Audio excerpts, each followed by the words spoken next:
In this video, you will learn why it is useless to fight your fear, why fear is necessary for the universe, and how it is inextricably linked to love.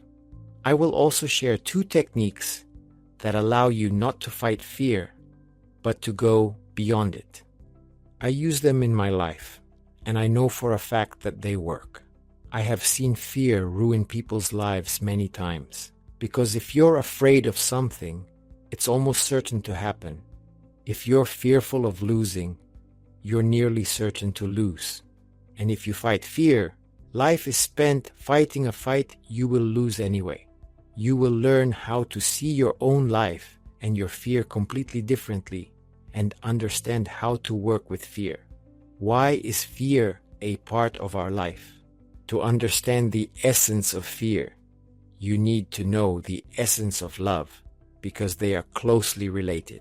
Love is the foundation of the world, except that love itself as a state cannot exist alone in our world, because one of the primary laws of the world is the law of polarity. Our world is based on polarity, the simultaneous existence and mutual balance of opposites. For love to exist at one end, its opposite must exist at the other. Many people think that the opposite of love is hate, but it isn't. The opposite of love is fear. Why fear? Because the basis of love is unity. Love is a feeling of oneness with the one or thing you love. The basis of fear is separation. What I am one with, I will never fear. I fear something separate from me because it is separate. Beloved people are not to be feared. If I am one with the world, I have nothing to fear. But I have things to fear if the world and I are separate. One can only fear the world if one feels separate from it. That is, there is love as the feeling of unity, as the quintessence of unity, and there is fear as the feeling of separateness, as the essence of separateness. That is why fear is the opposite of love. All negative emotions originate in fear, in the sense of separation. And in fear lie the origins of all hostility and violence. Hostility comes from fear. Violence is an attempt to destroy one's fear and get rid of it. An animal attacks when it is afraid. So does man.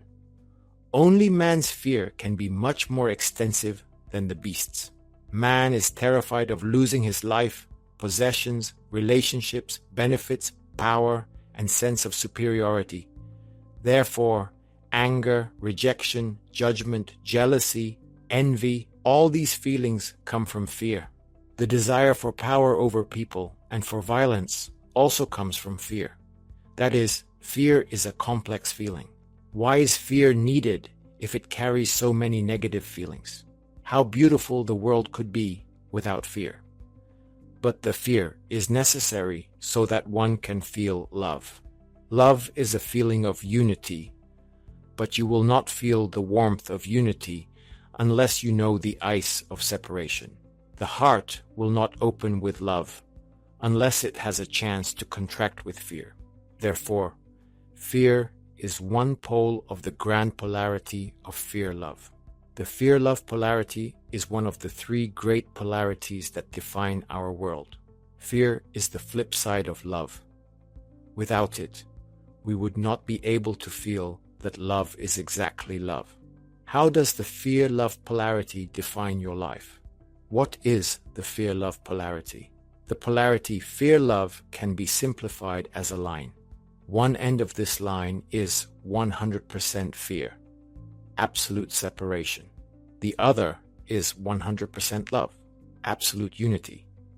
In between are intermediate values, 75% fear, 25% love, 50% fear, 50% love, 25% fear, 75% love. One cannot exist without the other, because the sum at each point of this line must yield 100%. Anything that is not filled with one state is immediately filled with another. That's how polarity works. fear and love are closely interconnected. One does not exist without another. Every phenomenon and every deed in life can be placed on this line. You betrayed your dream. How much fear is in it? How much love? Abandoned your work for the woman or a man you love. Is it fear or love? Of course, it's both. Why do I say it's always connected? Love often casts a shadow in the form of fear of losing it, and vice versa. The shackles of fear point the way to true love. Love and fear are inextricably linked, though they are opposites.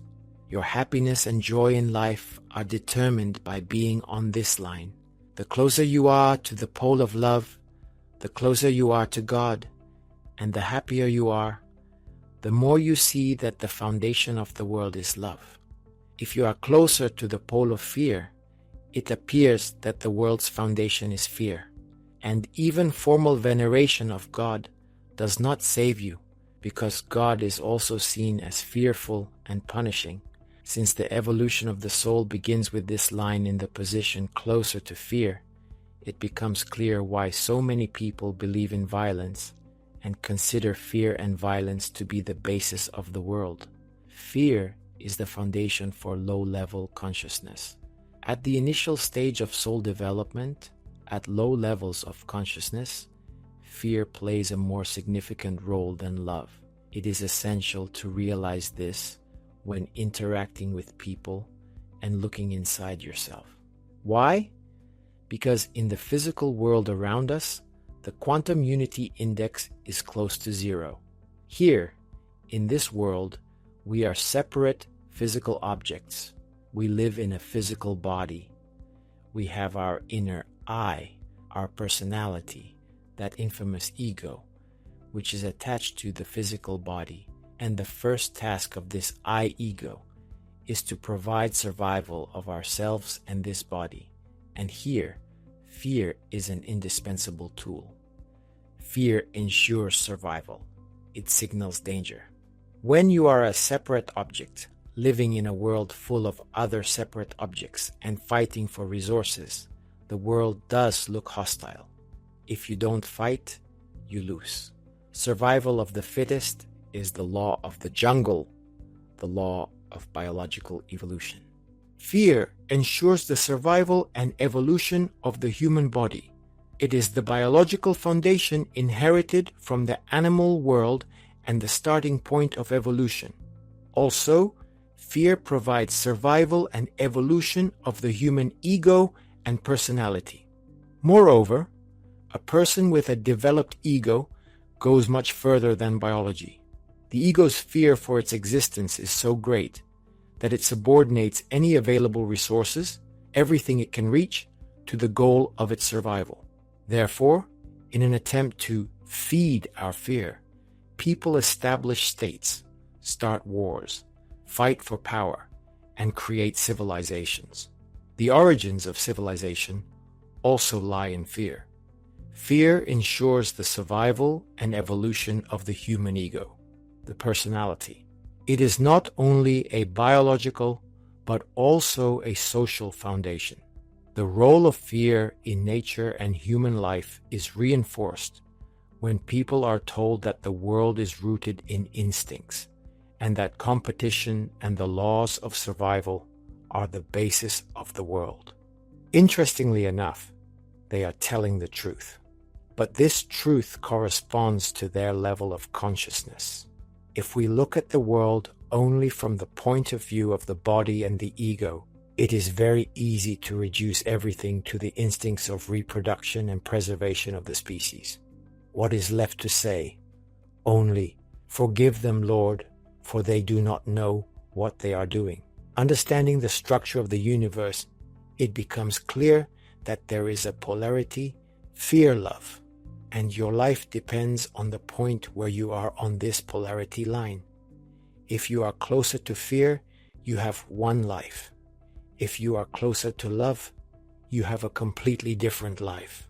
The closer you are to love, the closer you are to God and happiness. Because in fear, happiness is impossible.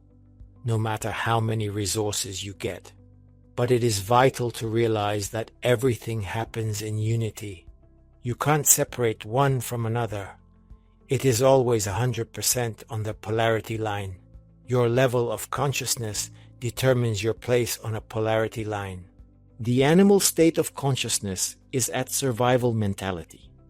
It is the starting point for the evolution of consciousness, and it is closer to fear. Your mission is to develop and raise your consciousness. In other words, to bring heaven to earth is to live as a separate subject in a physical body, but in the state of love, as if you are not an individual subject, but are one with the world.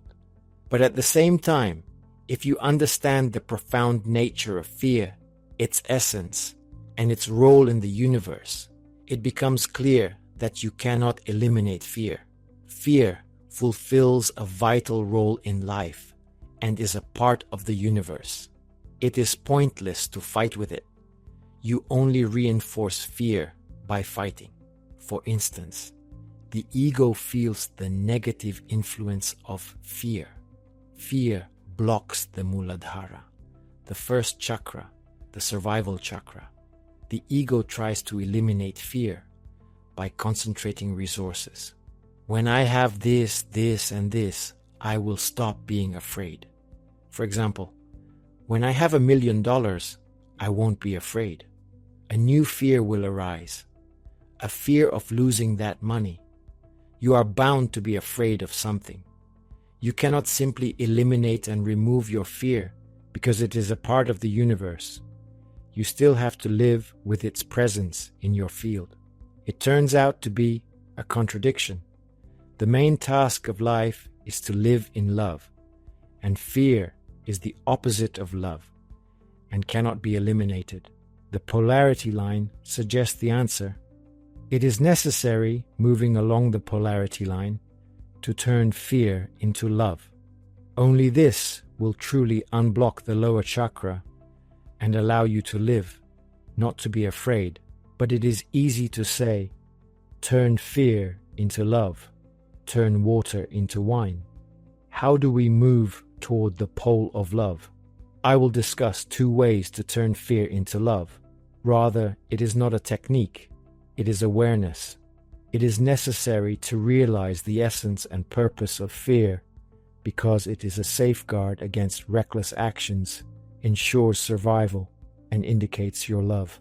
Fear is an indicator of love because it is inextricably linked to it. But if you use fear only as a fuse, forgetting about love, it inevitably turns from a fuse into a break, then a destructive force.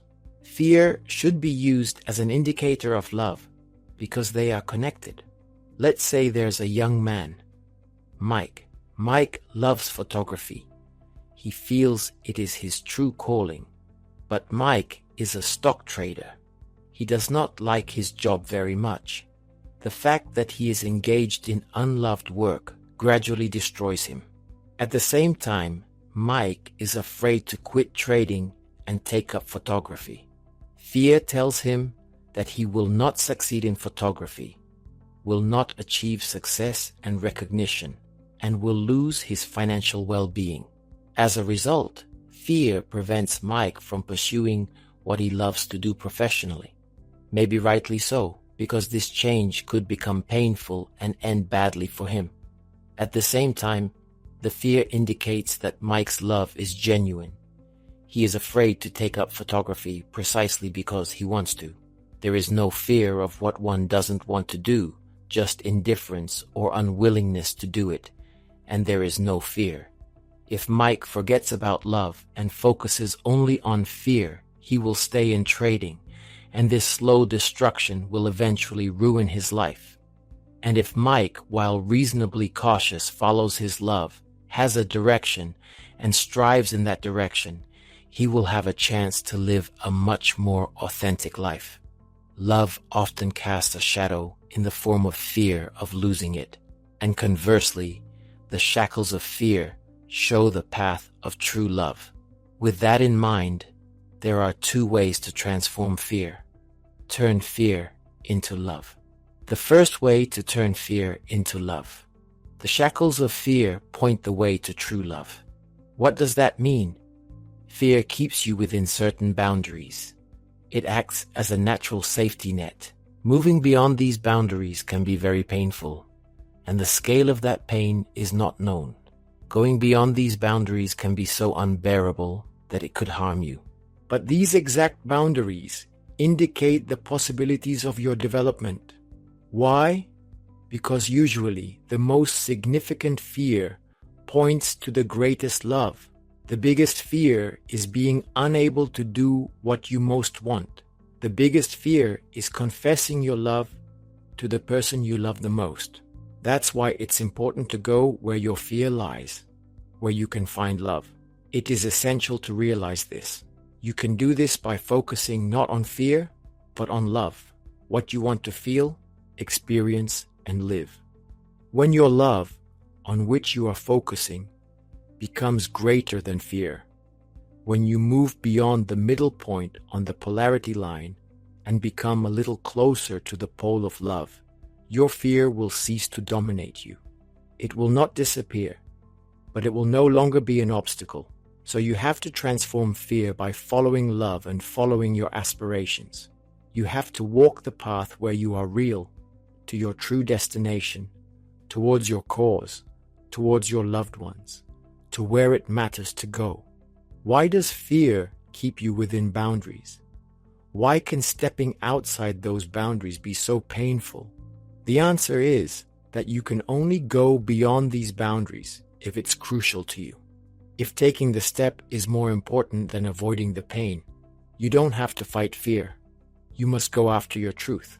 Where your truth lives, fear will dissipate, boundaries will expand, and fear will recede. It will happen naturally. You need not fight fear, but go after love. Focusing on your true love will make it clear that you cannot go there. It is how fear is transformed into determination. Determination to confess your love, change jobs, or to ask forgiveness. The fear is transformed. Simply saying, "I'm not afraid," doesn't work out, and now it's clear why. It is impossible to eliminate fear entirely because it is part of the Great Polarity. What works is, "I'm going after love. Yes, I am afraid, but my love is greater than my fear."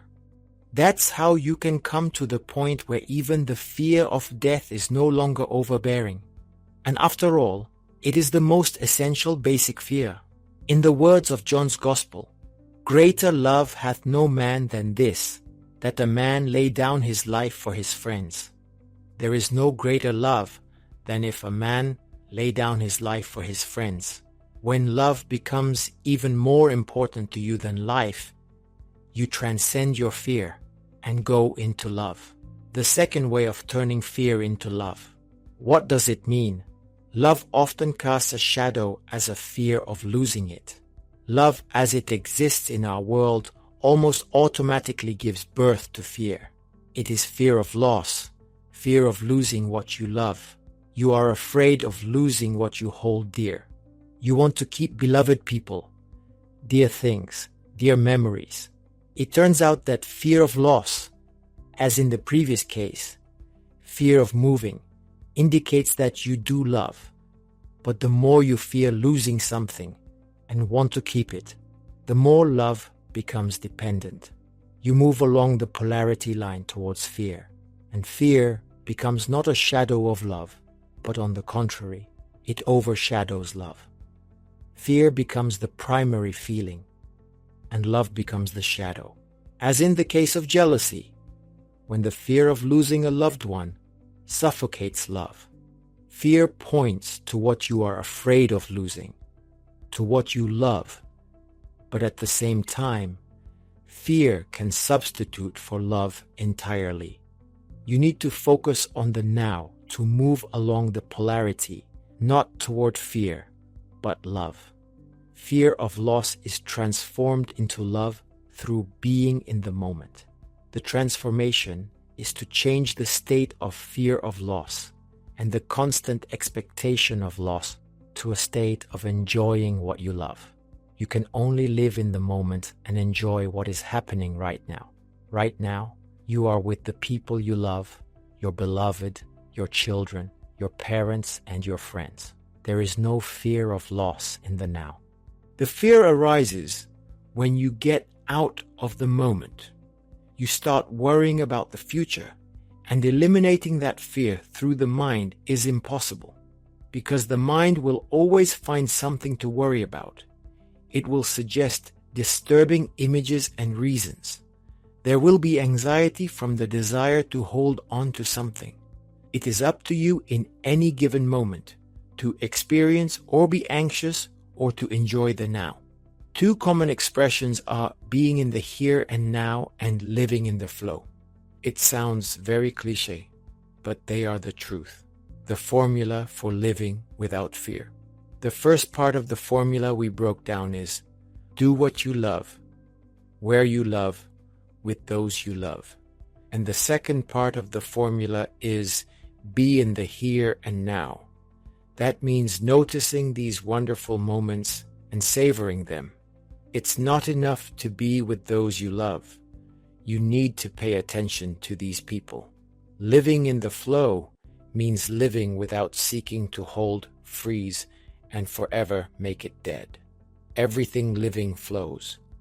Only the dead is unchangeable.